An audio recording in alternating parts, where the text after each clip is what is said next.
Book 3. Beyond Resistance. The Higher Realm.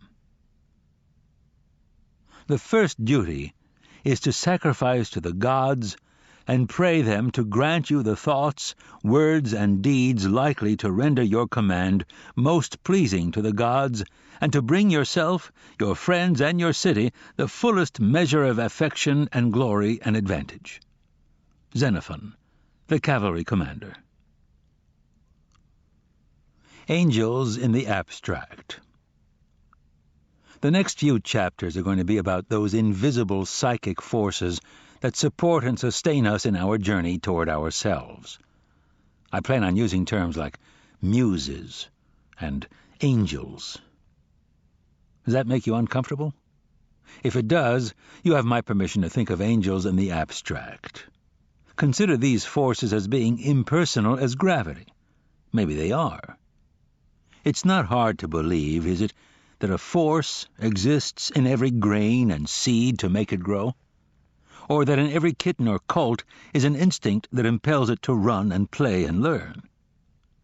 Just as resistance can be thought of as personal, I've said resistance loves such and such or hates such and such, it can also be viewed as a force of nature as impersonal as entropy or molecular decay.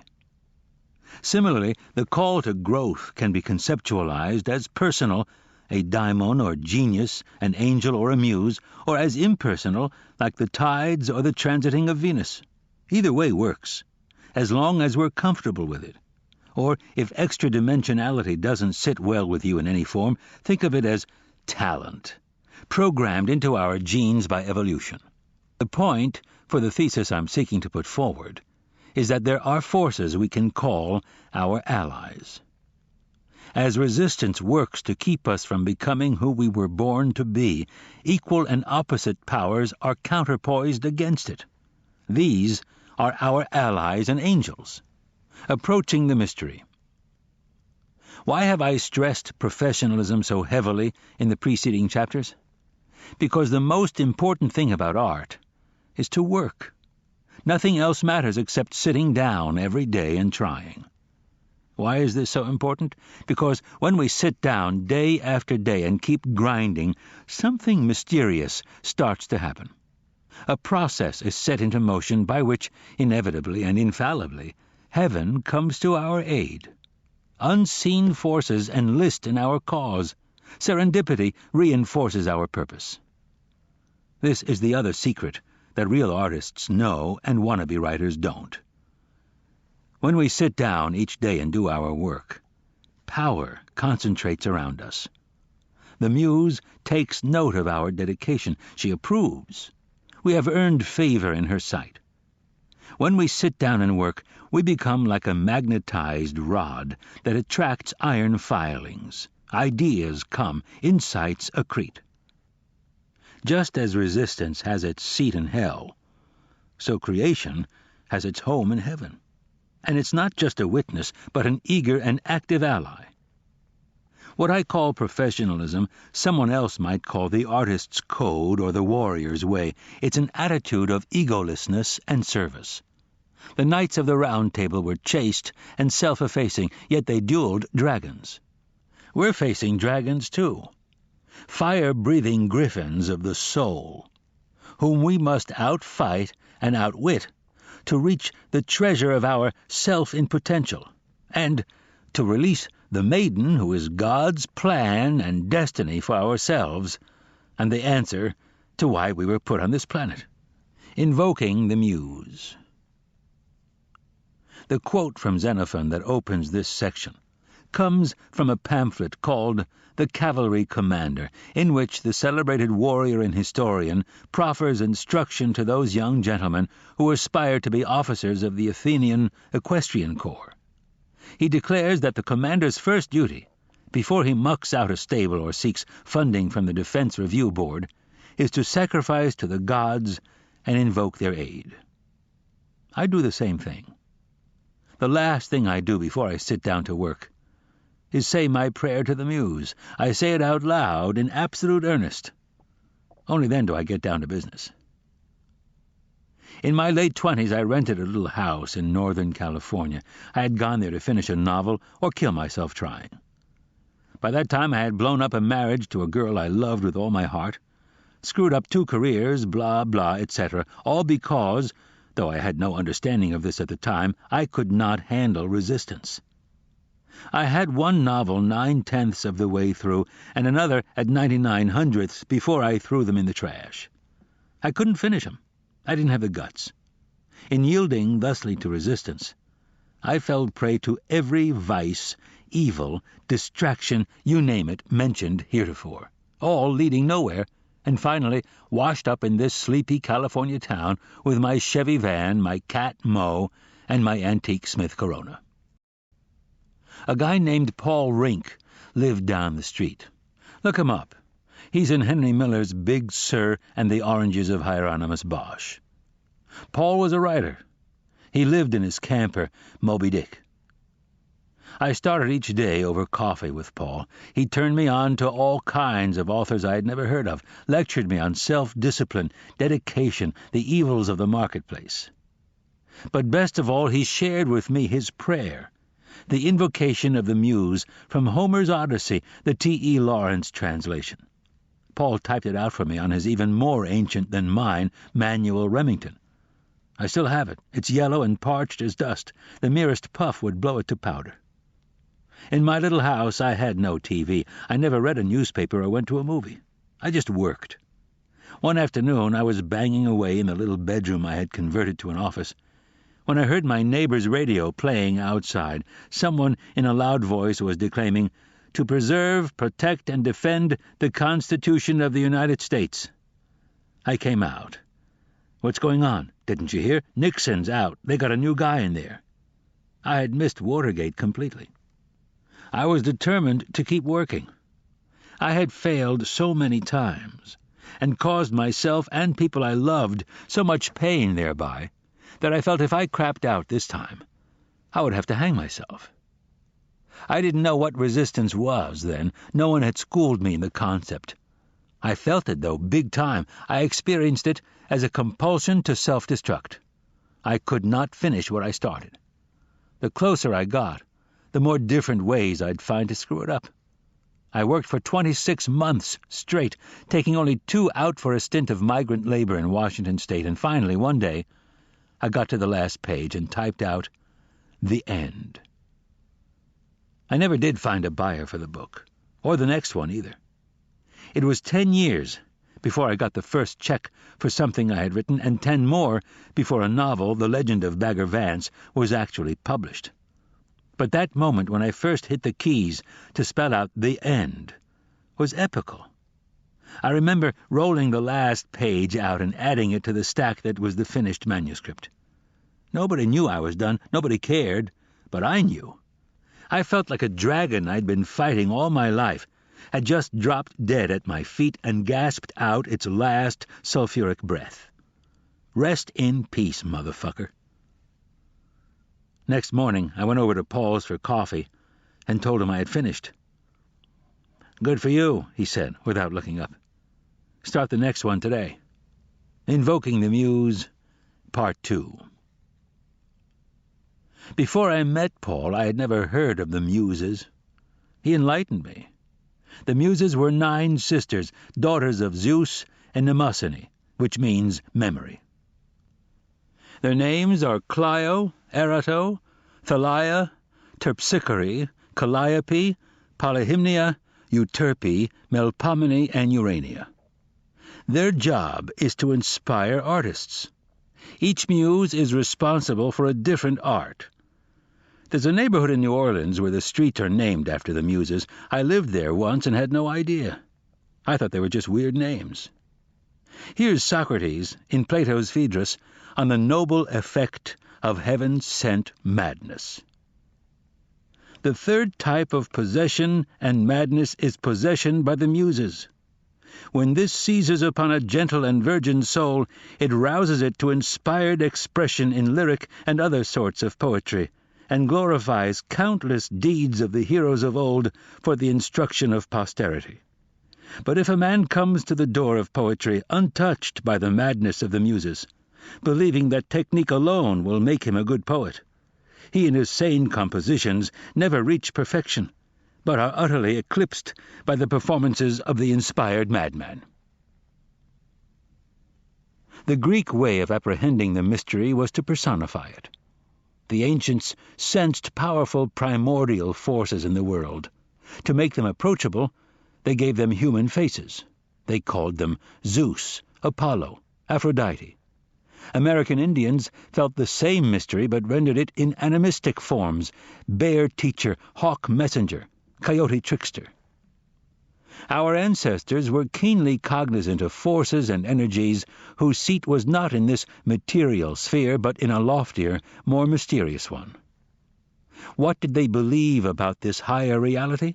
First, they believed that death did not exist there. The gods are immortal. The gods, though not unlike humans, are infinitely more powerful. To defy their will is futile. To act toward heaven with pride is to call down calamity. Time and space display an altered existence in this higher dimension. The gods travel swift as thought. They can tell the future, some of them, and though the playwright Agathon tells us this alone is denied to God, the power to undo the past, yet the immortals can play tricks with time, as we ourselves may sometimes in dreams or visions. The universe, the Greeks believed, was not indifferent. The gods take an interest in human affairs and intercede for good or ill in our designs. The contemporary view is that all this is charming, but preposterous. Is it? Then answer this. Where did Hamlet come from? Where did the Parthenon come from? Where did nude descending a staircase come from? Testament of a Visionary. Eternity is in love with the creations of time. William Blake. The visionary poet, William Blake, was, so I understand, one of those half-mad avatars who appear in flesh from time to time, savants capable of ascending for brief periods to loftier planes and returning to share the wonders they have seen. Shall we try to decipher the meaning of the verse above? What Blake means by eternity, I think, is the sphere higher than this one, a plane of reality superior to the material dimension in which we dwell. In eternity, there's no such thing as time, or Blake's syntax wouldn't distinguish it from eternity, and probably no space either. This plane may be inhabited by higher creatures, or it may be pure consciousness or spirit. But whatever it is, according to Blake, it's capable of being in love. If beings inhabit this plane, I take Blake to mean that they are incorporeal. They don't have bodies. But they have a connection to the sphere of time, the one we live in. These gods or spirits participate in this dimension. They take an interest in it. Eternity is in love with the creations of time means, to me, that in some way these creatures of the higher sphere, or the sphere itself in the abstract, take joy in what we time-bound beings can bring forth into physical existence in our limited material sphere. It may be pushing the envelope, but if these beings take joy in the creations of time, might they not also nudge us a little to produce them? If that's true, then the image of the muse whispering inspiration in the artist's ear is quite apt. The timeless communicating to the time-bound. By Blake's model, as I understand it, it's as though the Fifth Symphony existed already in that higher sphere before Beethoven sat down and played da-da-da-dum. The catch was this. The work existed only as potential, without a body, so to speak. It wasn't music yet. You couldn't play it. You couldn't hear it. It needed someone. It needed a corporeal being, a human, an artist, or more precisely, a genius in the Latin sense of soul or animating spirit, to bring it into being on this material plane. So the muse whispered in Beethoven's ear. Maybe she hummed a few bars into a million other ears, but no one else heard her. Only Beethoven got it. He brought it forth. He made the Fifth Symphony a creation of time, which eternity could be in love with. So that eternity, whether we conceive of it as God, pure consciousness, infinite intelligence, omniscient spirit, or if we choose to think of it as beings, gods, spirits, avatars, when it or they hear somehow the sounds of earthly music, it brings them joy. In other words, Blake agrees with the Greeks. The gods do exist. They do penetrate our earthly sphere. Which brings us back to the Muse. The Muse, remember, is the daughter of Zeus, father of the gods, and memory, mnemosyne. That's a pretty impressive pedigree. I'll accept those credentials. I'll take Xenophon at his word. Before I sit down to work, I'll take a minute and show respect to this unseen power who can make or break me. Invoking the Muse, Part 3. Artists have invoked the Muse since time immemorial. There is great wisdom to this. There is magic to effacing our human arrogance and humbly entreating help from a source we cannot see, hear, touch, or smell. Here's the start of Homer's Odyssey, the T.E. Lawrence translation.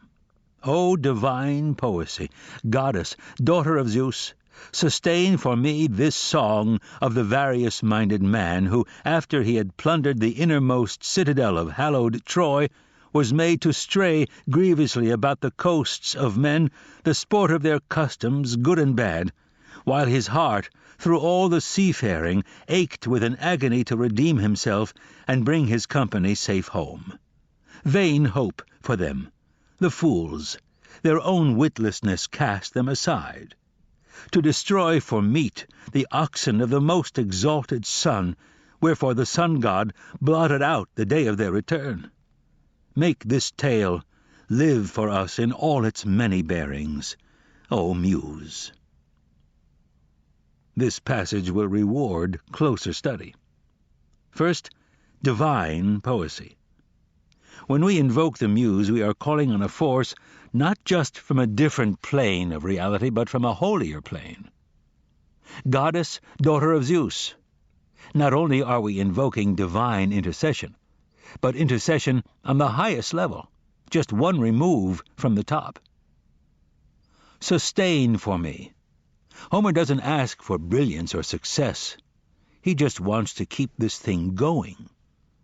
This song. That about covers it, from the Brothers Karamazov to your new venture in the plumbing supply business. I love the summation of Odysseus's trials that comprises the body of the invocation. It's Joseph Campbell's hero's journey in a nutshell, as concise a synopsis of the story of every man as it gets. There's the initial crime, which we all inevitably commit, which ejects the hero from his homebound complacency and propels him upon his wanderings, the yearning for redemption, the untiring campaign to get home, meaning back to God's grace, back to himself. I admire particularly the warning against the second crime, to destroy for meat the oxen of the most exalted sun. That's the felony that calls down soul destruction, the employment of the sacred for profane means. Prostitution. Selling out. Lastly, the artist's wish for his work. Make this tale live for us in all its many bearings, O Muse. That's what we want, isn't it? More than make it great, make it live. And not from one angle only, but in all its many bearings. Okay, we've said our prayer. We're ready to work. Now what? The magic of making a start. Concerning all acts of initiative and creation, there is one elementary truth, the ignorance of which kills countless ideas and splendid plans. That the moment one definitely commits oneself, then Providence moves too. All sorts of things occur to help one that would not otherwise have occurred.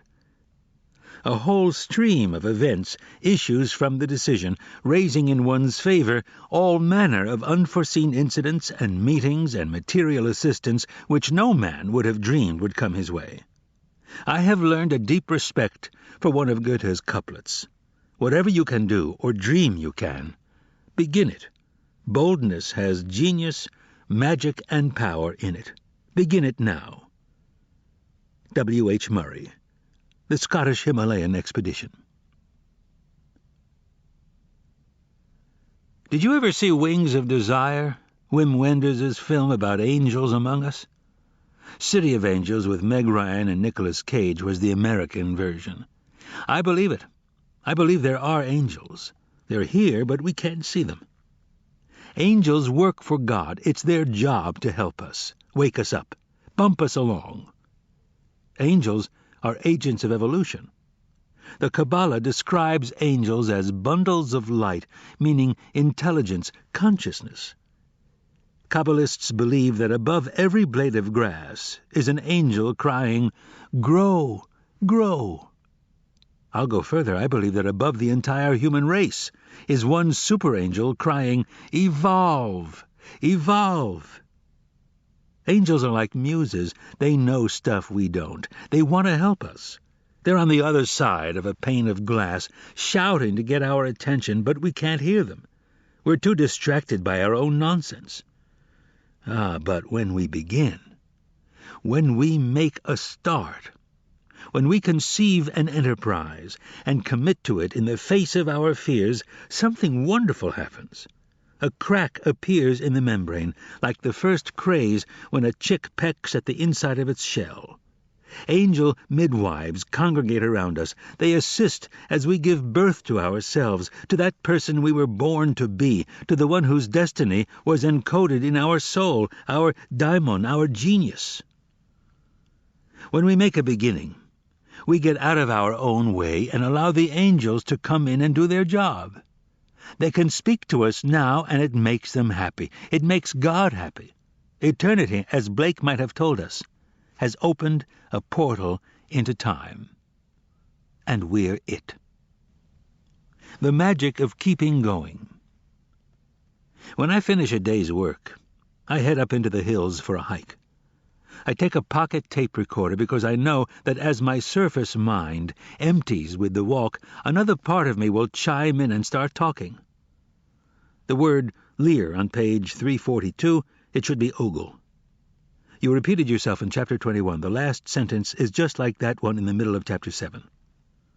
That's the kind of stuff that comes. It comes to all of us, every day, every minute. These paragraphs I'm writing now were dictated to me yesterday. They replace a prior, weaker opening to this chapter.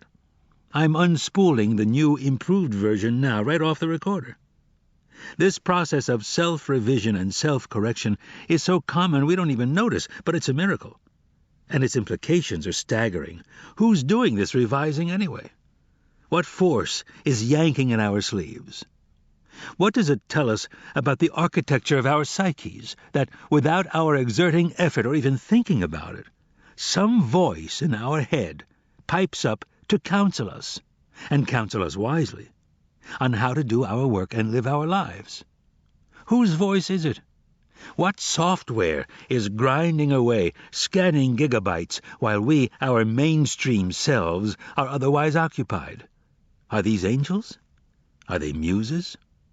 Is this the unconscious? The self?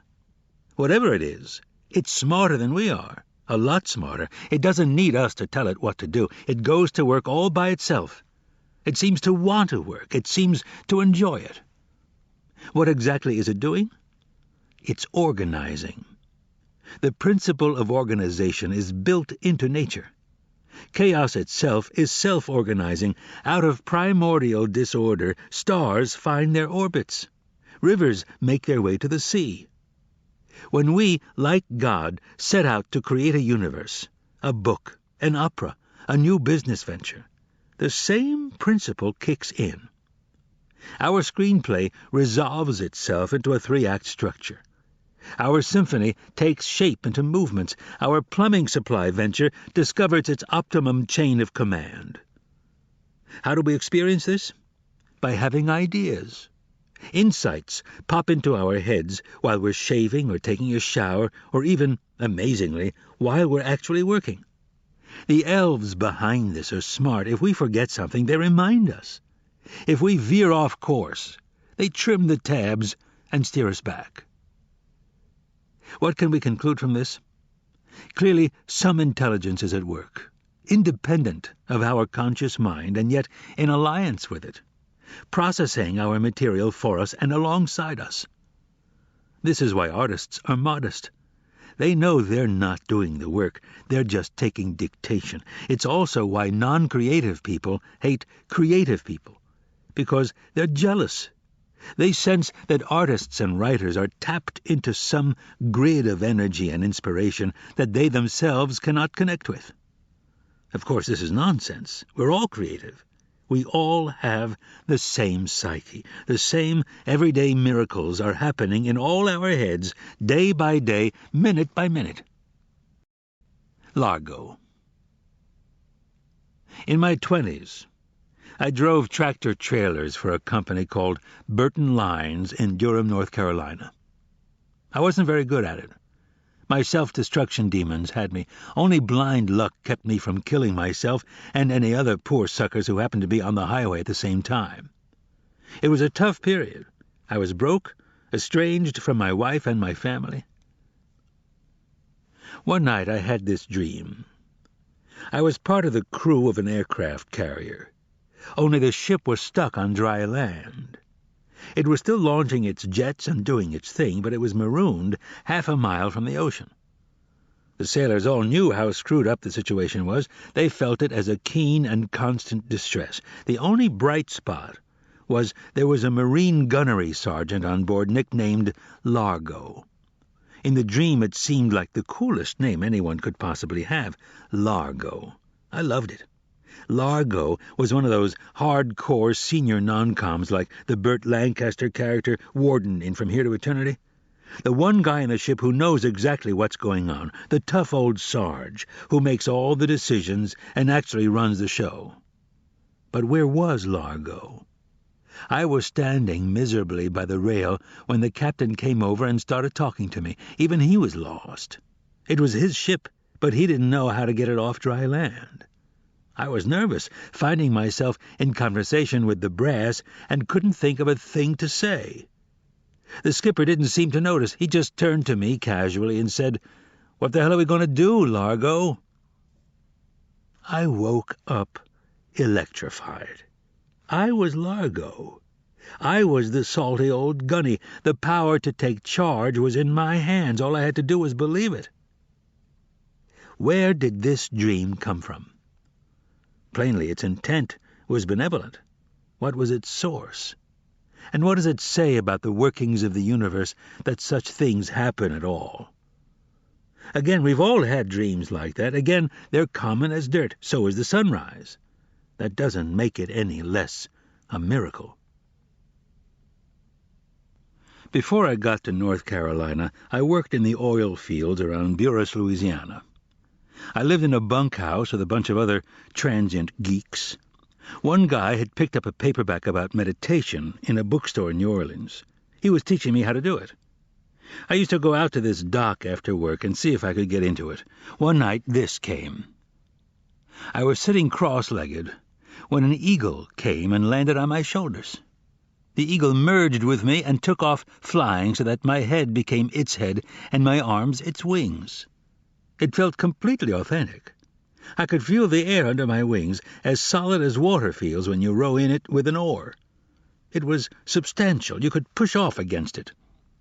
So this was how birds flew. I realized that it was impossible for a bird to fall out of the sky. All it would have to do was extend its wings. The solid air would hold it up with the same power we feel when we stick our hand out the window of a moving car. I was pretty impressed with this movie that was playing in my head, but I still had no idea what it meant. I asked the eagle, "Hey, what am I supposed to be learning from this?" A voice answered, silently, "You're supposed to learn that things that you think are nothing, as weightless as air, are actually powerful, substantial forces, as real and as solid as earth." I understood. The eagle was telling me that dreams, visions, meditations such as this very one, things that I had till now disdained as fantasy and illusion, were as real and as solid as anything in my waking life. I believed the eagle. I got the message. How could I not? I had felt the solidness of the air. I knew he was telling the truth. Which brings us back to the question, where did the eagle come from? Why did he show up at just the right time to tell me just what I needed to hear? Clearly, some unseen intelligence had created him, giving him form as an eagle so that I would understand what it wanted to communicate. This intelligence was babying me along, keeping it simple, making its point in terms so clear and elementary that even someone as numb and asleep as I was could understand. Life and Death. Remember the movie Billy Jack, starring Tom Laughlin? The film and its sequels have long since decamped to cable, but Tom Laughlin is still very much around. In addition to his movie work, he's a lecturer and author and a Jungian-schooled psychologist whose specialty is working with people who have been diagnosed with cancer. Tom Laughlin teaches and leads workshops. Here's a paraphrase of something I heard him say. The moment a person learns he's got terminal cancer, a profound shift takes place in his psyche. At one stroke in the doctor's office, he becomes aware of what really matters to him. Things that 60 seconds earlier had seemed all-important suddenly appear meaningless, while people and concerns that he had till then dismissed at once take on supreme importance. Maybe, he realizes, working this weekend on that big deal at the office isn't all that vital. Maybe it's more important to fly cross-country for his grandson's graduation. Maybe it isn't so crucial that he have the last word in the fight with his wife. Maybe instead he should tell her how much she means to him and how deeply he has always loved her. Other thoughts occurred to the patient diagnosed as terminal. What about that gift he had for music? What became of the passion he once felt to work with the sick and the homeless? Why do these unlived lives return now with such power and poignancy? Faced with our imminent extinction, Tom Laughlin believes all assumptions are called into question. What does our life mean? Have we lived it right? Are there vital acts we've left unperformed, crucial words unspoken? Is it too late? The ego, Jung tells us, is that part of the psyche that we think of as I, our conscious intelligence, our everyday brain that thinks, plans, and runs the show of our day-to-day life. The self, as Jung defined it, is a greater entity, which includes the ego but also incorporates the personal and collective unconscious. Dreams and intuitions come from the self. The archetypes of the unconscious dwell there. It is, Jung believed, the sphere of the soul. What happens in that instant when we learn we may soon die, Tom Laughlin contends, is that the seat of our consciousness shifts. It moves from the ego to the self. The world is entirely new, viewed from the self. At once we discern what's really important. Superficial concerns fall away, replaced by a deeper, more profoundly grounded perspective. This is how Tom Laughlin's foundation battles cancer. He counsels his clients not just to make that shift mentally, but to live it out in their lives. He supports the housewife in resuming her career in social work, urges the businessman to return to the violin, assists the Vietnam vet to write his novel. Miraculously, cancers go into remission. People recover. Is it possible, Tom Laughlin asks, that the disease itself evolved as a consequence of actions taken or not taken in our lives? Could our unlived lives have exacted their vengeance upon us in the form of cancer? And if they did, can we cure ourselves now by living these lives out? The ego and the self. Here's what I think. I think angels make their home in the self, while resistance has its seat in the ego. The fight is between the two. The self wishes to create, to evolve. The ego likes things just the way they are. What is the ego, anyway? Since this is my book, I'll define it my way. The ego is that part of the psyche that believes in material existence. The ego's job is to take care of business in the real world. It's an important job. We couldn't last a day without it. But there are worlds other than the real world, and this is where the ego runs into trouble. Here's what the ego believes. 1. Death is real. The ego believes that our existence is defined by our physical flesh. When the body dies, we die. There is no life beyond life. 2. Time and space are real. The ego is analog. It believes that to get from A to Z, we have to pass through B, C, and D. To get from breakfast to supper, we have to live the whole day. 3. Every individual is different and separate from every other. The ego believes that I am distinct from you. The twain cannot meet. I can hurt you, and it won't hurt me. 4. The predominant impulse of life is self-preservation. Because our existence is physical and thus vulnerable to innumerable evils, we live and act out of fear in all we do. It is wise, the ego believes, to have children to carry on our line when we die, to achieve great things that will live after us, and to buckle our seatbelts. 5. There is no God. No sphere exists except the physical, and no rules apply except those of the material world. These are the principles the ego lives by. They are sound, solid principles. Here's what the self believes. 1. Death is an illusion. The soul endures and evolves through infinite manifestations. 2. Time and space are illusions. Time and space operate only in the physical sphere, and even here don't apply to dreams, visions, transports. In other dimensions we move swift as thought and inhabit multiple planes simultaneously. 3. All beings are one. If I hurt you, I hurt myself. 4. The supreme emotion is love. Union and mutual assistance are the imperatives of life. We are all in this together. 5. God is all there is. Everything that is God in one form or another. God, the divine ground, is that in which we live and move and have our being. Infinite planes of reality exist, all created by, sustained by, and infused by the Spirit of God. Experiencing the self. Have you ever wondered why the slang terms for intoxication are so demolition-oriented? Stoned, smashed, hammered? It's because they're talking about the ego. It's the ego that gets blasted, waxed, plastered. We demolish the ego to get to the self.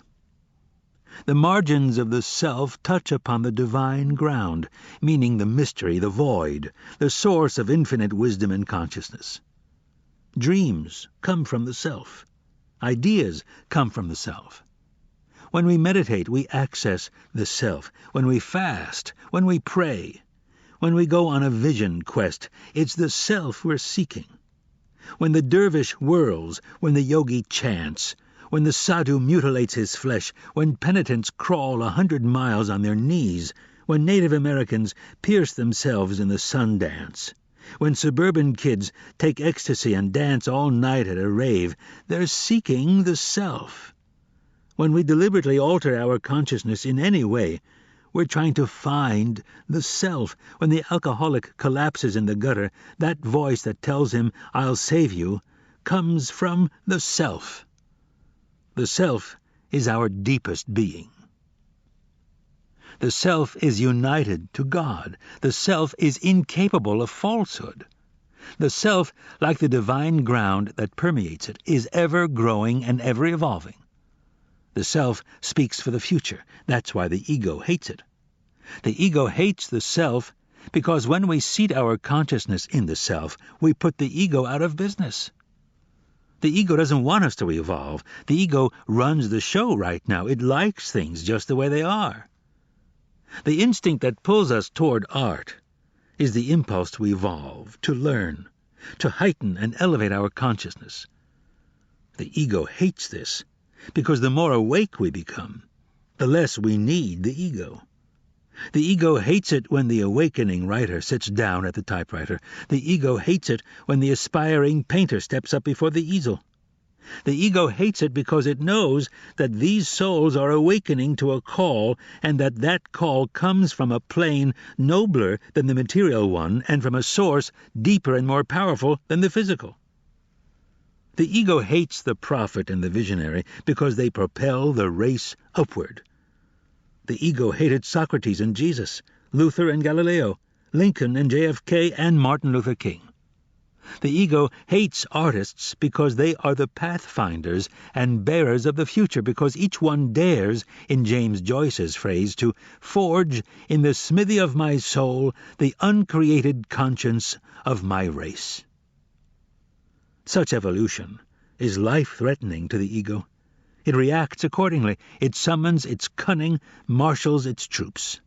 The ego produces resistance and attacks the awakening artist. Fear. Resistance feeds on fear. We experience resistance as fear, but fear of what? Fear of the consequences of following our heart.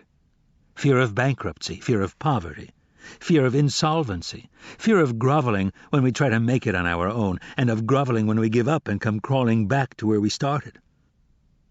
Fear of being selfish, of being rotten wives or disloyal husbands. Fear of failing to support our families, of sacrificing their dreams for ours. Fear of betraying our race, our hood, our homies. Fear of failure, fear of being ridiculous. Fear of throwing away the education, the training, the preparation that those we love have sacrificed so much for, that we ourselves have worked our butts off for. Fear of launching into the void, of hurtling too far out there. Fear of passing some point of no return, beyond which we cannot recant, cannot reverse, cannot rescind, but must live with this cocked-up choice for the rest of our lives. Fear of madness, fear of insanity, fear of death. These are serious fears, but they're not the real fear, not the master fear, the mother of all fears, that's so close to us that even when we verbalize it, we don't believe it. Fear that we will succeed, that we can access the powers we secretly know we possess, that we can become the person we sense in our hearts we truly are. This is the most terrifying prospect a human being can face, because it ejects him at one go, he imagines, from all the tribal inclusions his psyche is wired for and has been for 50 million years. We fear discovering that we are more than we think we are, more than our parents, children, teachers think we are. We fear that we actually possess the talent that our still small voice tells us, that we actually have the guts, the perseverance, the capacity. We fear that we truly can steer our ship, plant our flag, reach our promised land. We fear this because if it's true, then we become estranged from all we know. We pass through a membrane. We become monsters and monstrous. We know that if we embrace our ideals, we must prove worthy of them, and that scares the hell out of us. What will become of us? We will lose our friends and family, who will no longer recognize us. We will wind up alone in the cold void of starry space, with nothing and no one to hold on to. Of course, this is exactly what happens. But here's the trick. We wind up in space, but not alone. Instead, we are tapped into an unquenchable, undepletable, inexhaustible source of wisdom, consciousness, companionship. Yeah, we lose friends, but we find friends, too, in places we never thought to look. And they're better friends, truer friends. And we're better and truer to them. Do you believe me? The authentic self. Do you have kids? Then you know that not one of them popped out as tabula rasa, a blank slate. Each came into this world with a distinct and unique personality and identity so set that you can fling stardust and great balls of fire at it and not morph it by one microdot. Each kid was who he was. Even identical twins, constituted of the exact same genetic material, were radically different from day one and always would be. Personally, I'm with Wordsworth. Our birth is but a sleep and a forgetting. The soul that rises with us, our life's star, hath had elsewhere its setting, and cometh from afar, not in entire forgetfulness, and not in utter nakedness, but trailing clouds of glory do we come from God, who is our home. In other words, none of us are born as passive, generic blobs waiting for the world to stamp its imprint on us. Instead, we show up, possessing already a highly refined and individuated soul. Another way of thinking of it is this: we're not born with unlimited choices. We can't be anything we want to be. We come into this world with a specific, personal destiny. We have a job to do, a calling to enact, a self to become. We are who we are from the cradle, and we're stuck with it. Our job in this lifetime is not to shape ourselves into some ideal we imagine we ought to be, but to find out who we already are and become it. If we were born to paint, it's our job to become a painter. If we were born to raise and nurture children, it's our job to become a mother. If we were born to overthrow the order of ignorance and injustice of the world, it's our job to realize it and get down to business.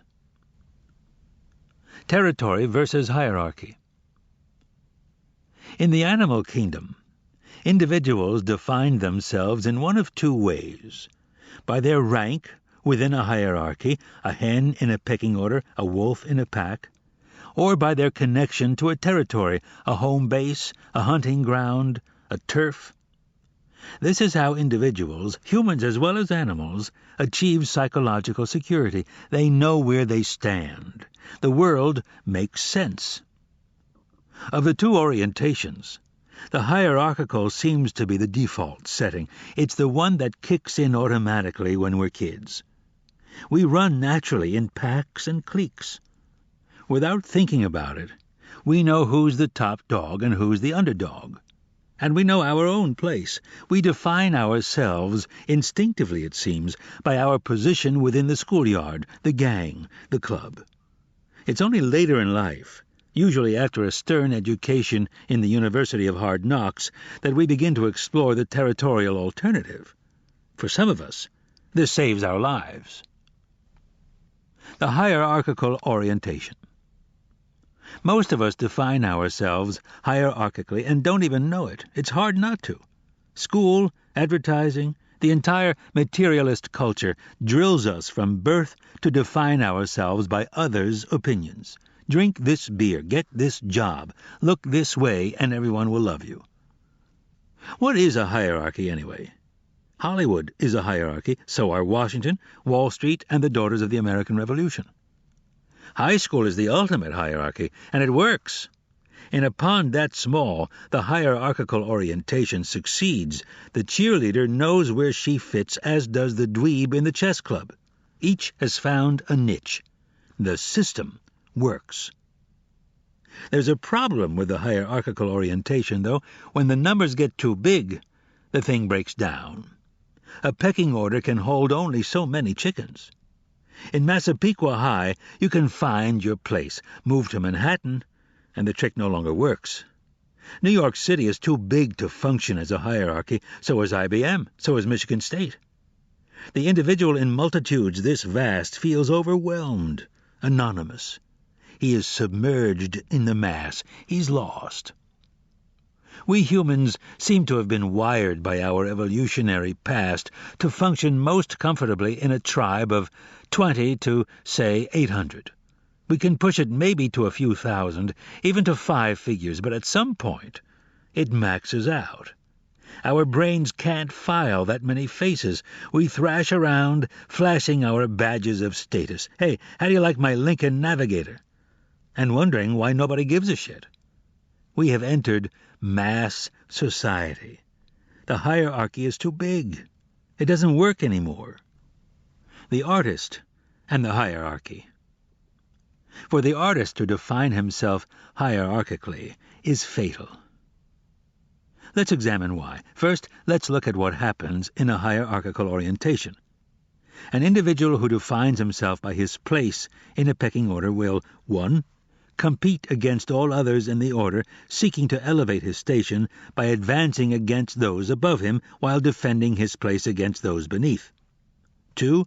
Evaluate his happiness, success, achievement by his rank within the hierarchy, feeling most satisfied when he's high and most miserable when he's low. 3. Act toward others based upon their rank in the hierarchy to the exclusion of all other factors. 4. Evaluate his every move solely by the effect it produces on others. He will act for others, dress for others, speak for others, think for others. But the artist cannot look to others to validate his efforts or his calling. If you don't believe me, ask Van Gogh, who produced masterpiece after masterpiece and never found a buyer in his whole life. The artist must operate territorially. He must do his work for its own sake. To labor in the arts for any reason other than love is prostitution. Recall the fate of Odysseus's men who slew the cattle of the sun.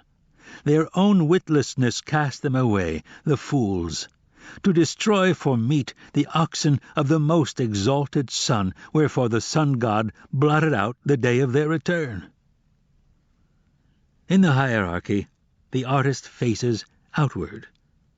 Meeting someone new, he asks himself, what can this person do for me? How can this person advance my standing? In the hierarchy, the artist looks up and looks down. The one place he can't look is that place he must, within. The definition of a hack. I learned this from Robert McKee. A hack, he says, is a writer who second-guesses his audience. When the hack sits down to work, he doesn't ask himself what's in his own heart. He asks what the market is looking for. The hack condescends to his audience. He thinks he's superior to them. The truth is, he's scared to death of them, or, more accurately, scared of being authentic in front of them, scared of writing what he really feels or believes, what he himself thinks is interesting. He's afraid it won't sell. So he tries to anticipate what the market, a telling word, wants, then gives it to them. In other words, the hack writes hierarchically. He writes what he imagines will play well in the eyes of others. He does not ask himself, what do I myself want to write? What do I think is important? Instead he asks, what's hot? What can I make a deal for? The hack is like the politician who consults the polls before he takes a position. He's a demagogue. He panders. It can pay off being a hack. Given the depraved state of American culture, a slick dude can make millions being a hack. But even if you succeed, you lose. Because you've sold out your muse, and your muse is you. The best part of yourself, where your finest and only true work comes from. I was starving as a screenwriter when the idea for The Legend of Bagger Vance came to me. It came as a book, not a movie. I met with my agent to give him the bad news. We both knew that first novels take forever and sell for nothing. Worse, a novel about golf, even if we could find a publisher, is a straight shot to the remainder bin. But the muse had me. I had to do it. To my amazement, the book succeeded critically and commercially better than anything I'd ever done, and others since have been lucky too. Why? My best guess is this: I trusted what I wanted, not what I thought would work. I did what I myself thought was interesting and left its reception to the gods. The artist can't do his work hierarchically. He has to work territorially. The territorial orientation. There's a three-legged coyote who lives up the hill from me. All the garbage cans in the neighborhood belong to him. It's his territory. Every now and then, some four-legged intruder tries to take over. They can't do it. On his home turf, even a peg-leg critter is invincible. We humans have territories, too. Ours are psychological. Stevie Wonder's territory is the piano. Arnold Schwarzenegger's is the gym. When Bill Gates pulls into the parking lot at Microsoft, he's on his territory. When I sit down to write, I'm on mine. What are the qualities of a territory? 1. A territory provides sustenance. Runners know what a territory is, so do rock climbers and kayakers and yogis. Artists and entrepreneurs know what a territory is. The swimmer who towels off after finishing her laps feels a hell of a lot better than the tired, cranky person who dove into the pool 30 minutes earlier. 2. A territory sustains us without any external input. A territory is a closed feedback loop. Our role is to put in effort and love. The territory absorbs this and gives it back to us in the form of well-being. When experts tell us that exercise or any other effort-requiring activity banishes depression, this is what they mean. 3. A territory can only be claimed alone. You can team with a partner, you can work out with a friend, but you only need yourself to soak up your territory's juice. 4. A territory can only be claimed by work. When Arnold Schwarzenegger hits the gym, he's on his own turf. But what made it his own are the hours and years of sweat he put in to claim it. A territory doesn't give, it gives back. 5. A territory returns exactly what you put in. Territories are fair. Every erg of energy you put in goes infallibly into your account. A territory never devalues. A territory never crashes. What you deposited, you get back, dollar for dollar. What's your territory? The artist and the territory. The act of creation is by definition territorial. As the mother-to-be bears her child within her, so the artist or innovator contains her new life. No one can help her give it birth, but neither does she need any help. The mother and the artist are watched over by heaven. Nature's wisdom knows when it's time for the life within to switch from gills to lungs. It knows down to the nanosecond when the first tiny fingernails may appear. When the artist acts hierarchically, she short-circuits the muse. She insults her and pisses her off. The artist and the mother are vehicles, not originators. They don't create the new life, they only bear it. This is why birth is such a humbling experience. The new mom weeps in awe at the little miracle in her arms. She knows it came out of her, but not from her, through her, but not of her. When the artist works territorially, she reveres heaven. She aligns herself with the mysterious forces that power the universe and that seek, through her, to bring forth new life. By doing her work for its own sake, she sets herself at the service of these forces. Remember, as artists, we don't know diddly. We're winging it every day. For us to try to second-guess our muse the way a hack second-guesses his audience is condescension to heaven. It's blasphemy and sacrilege. Instead, let's ask ourselves, like that new mother, what do I feel growing inside me? Let me bring that forth, if I can, for its own sake, and not for what it can do for me or how it can advance my standing. The difference between territory and hierarchy. How can we tell if our orientation is territorial or hierarchical? One way is to ask ourselves, if I were feeling really anxious, what would I do? If we would pick up the phone and call 6 friends, one after the other, with the aim of hearing their voices and reassuring ourselves that they still love us, we're operating hierarchically. We're seeking the good opinion of others. What would Arnold Schwarzenegger do on a freaky day? He wouldn't phone his buddies, he'd head for the gym. He wouldn't care if the place was empty, if he didn't say a word to a soul. He knows that working out all by itself is enough to bring him back to his center. His orientation is territorial. Here's another test. Of any activity you do, ask yourself, if I were the last person on Earth, would I still do it? If you're all alone on the planet, a hierarchical orientation makes no sense. There's no one to impress, so if you'd still pursue that activity, congratulations, you're doing it territorially. If Arnold Schwarzenegger were the last man on Earth, he'd still go to the gym. Stevie Wonder would still pound the piano. The sustenance they get comes from the act itself, not from the impression it makes on others. I have a friend who's nuts for clothes. If she were the last woman on Earth, she would shoot straight to Givenchy or Saint Laurent, smash her way in and start pillaging. In her case, it wouldn't be to impress others. She just loves clothes. That's her territory. Now, what about ourselves as artists? How do we do our work, hierarchically or territorially? If we were freaked out, would we go there first? If we were the last person on Earth, would we still show up at the studio? The rehearsal hall? The laboratory? The supreme virtue. Someone once asked the Spartan king, Leonidas, to identify the supreme warrior virtue from which all others flowed. He replied, contempt for death. For us, as artists, read failure. Contempt for failure is our cardinal virtue. By confining our attention territorially to our own thoughts and actions, in other words, to the work and its demands, we cut the earth from beneath the blue-painted, shield-banging, spear-brandishing foe. The fruits of our labor.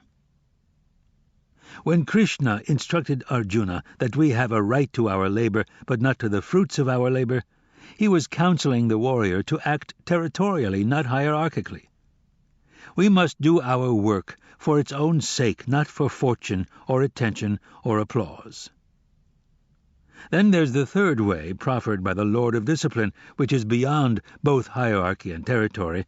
That is to do the work and give it to Him. Do it as an offering to God. Give the act to me.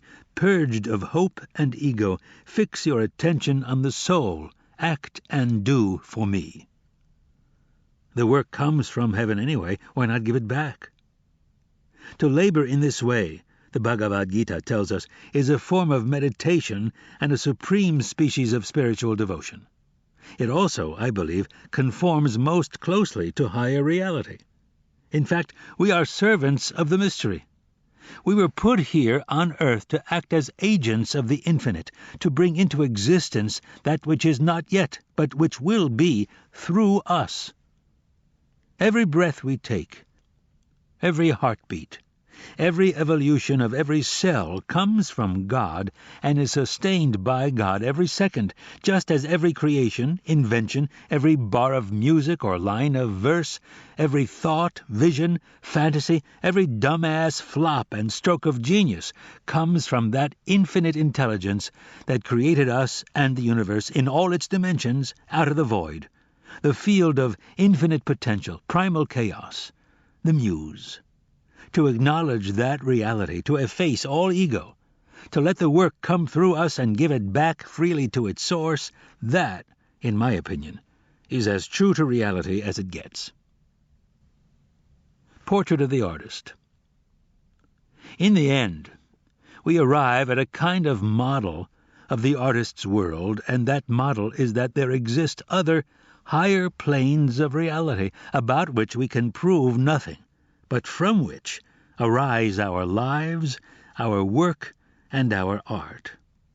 These spheres are trying to communicate with ours. When Blake said eternity is in love with the creations of time, he was referring to those planes of pure potential which are timeless, placeless, spaceless, but which long to bring their visions into being here in this time-bound, space-defined world. The artist is the servant of that intention, those angels, that muse. The enemy of the artist is the small-time ego, which begets resistance, which is the dragon that guards the gold. That's why an artist must be a warrior, and, like all warriors, artists, over time, acquire modesty and humility. They may, some of them, conduct themselves flamboyantly in public, but alone with the work they are chaste and humble. They know they are not the source of the creations they bring into being. They only facilitate, they carry. They are the willing and skilled instruments of the gods and goddesses they serve. The artist's life. Are you a born writer? Were you put on earth to be a painter, a scientist, an apostle of peace? In the end, the question can only be answered by action. Do it or don't do it. It may help to think of it this way. If you are meant to cure cancer, or write a symphony, or crack cold fusion, and you don't do it, you not only hurt yourself, even destroy yourself, you hurt your children. You hurt me. You hurt the planet. You shame the angels who watch over you, and you spite the Almighty, who created you and only you with your unique gifts for the sole purpose of nudging the human race 1 millimeter farther along its path back to God.